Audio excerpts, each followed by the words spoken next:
মাওলানা তারিক Jamil sub বলতেছিলেন, Russian জামাতে তাবলিগের এক সাথী অন্তর্ভুক্ত হলো। এ সময়কালে তার ব্যবসায় প্রায় 16 লক্ষ রুপির লোকসান হয়ে গেল। ঘরে ফিরে আসার পর আত্মীয়-স্বজন তার ঘুম হারাম করে দিল।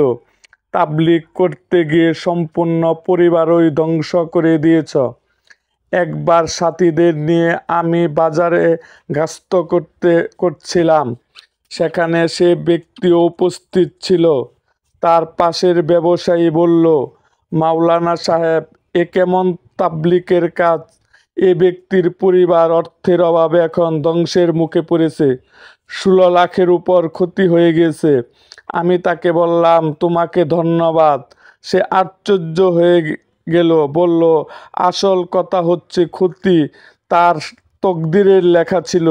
রাসূল সাল্লাল্লাহু আলাইহি সাল্লাম ইরশাদ করেছেন, যে মুসিবত অনিবার্য তা কেউ সরাতে পারে না, আর যে সুখ আসবে তাকে কেউ ঠেকাতে পারে না।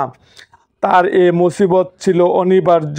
তোমাদের এ বাজারে প্রতিদিন ব্যবসায় কারো না কারো ক্ষতি হয়।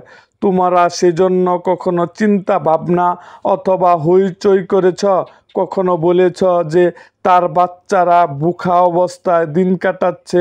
অনেকে সুদের কারবারে এক সময় দেউলিয়া হয়ে যায়, আর সে তাবলিগে সময় ব্যয় করেছে, তার ব্যবসার ক্ষতি হয়েছে, সেজন্যই হইচই করছ।